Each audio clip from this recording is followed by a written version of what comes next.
ભરૂચ જિલ્લામાં વરસાદની ધમાકેદાર એન્ટ્રી થતાં વાગરા તાલુકામાં 5 ઇંચ વરસાદ ખાબક્યો છે, તો અન્ય તાલુકાઓમાં પણ વરસાદી માહોલની જમાવટ થઈ ગઈ છે.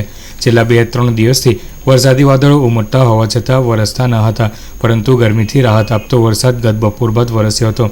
જોકે આ બાદ મોડી રાત્રે સમગ્ર જિલ્લામાં સાર્વત્રિક વરસાદ વરસ્યો હતો. અચાનક વાતાવરણમાં બદલાવ આવતા વાદળ છવાવા સાથે વીજળીના કડાકા ભડાકા સાથે વરસાદ વરસતા જ રાબેતા મુજબ વીજળી ગુલ થઈ જતા પ્રી મોન્સૂન કામગીરીની પોલ પણ ખુલી ગઈ હતી.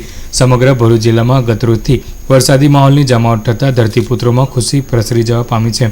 જિલ્લામાં સવારના 10 કલાક સુધીમાં કુલ 426 મિલીમીટર વરસાદ નોંધાયો છે, જેમાં સૌથી વધુ વાગરા તાલુકામાં 132 મિલીમીટર વધુ વરસાદ નોંધાયો છે, જ્યારે અંકલેશ્વરમાં 0.6 મિલીમીટર વરસાદ નોંધાયો છે. જ્યારે અન્ય તાલુકાઓમાં વરસેલા વરસાદ પર દ્રષ્ટિપાત કરીએ તો ભરૂચમાં 25 મિલીમીટર, આમોદમાં 6 મિલીમીટર, હાંસોટમાં 71 મિલીમીટર, જંબુસરમાં 58 મિલીમીટર, નેત્રંગમાં 45 મિલીમીટર, વાલિયામાં 20 મિલીમીટર અને ઝઘડિયામાં 44 મિલીમીટર વરસાદ નોંધાયો છે.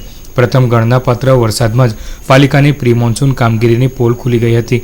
સેવાશ્રમ રોડ સહિત દર વર્ષે નીચાણવાળા વિસ્તારોમાં ભરાતા પાણીની સમસ્યા યથાવત જોવા મળતી હતી, તો કેટલાક સોસાયટી વિસ્તારમાં તો કાદવ કીચડનું સામ્રાજ્ય પ્રથમ વરસાદે જામ્યું હતું. કેટલાય નવા સરોવરો બન્યા હોય તેવા દ્રશ્ય કેટલીક સોસાયટીઓમાં સર્જાતા રહીશોમાં આક્રોશ જોવા મળતો હતો. વહીવટીતંત્ર પ્રી મોન્સૂનની કામગીરી ખરા અર્થમાં કરે તે આવશ્યક છે.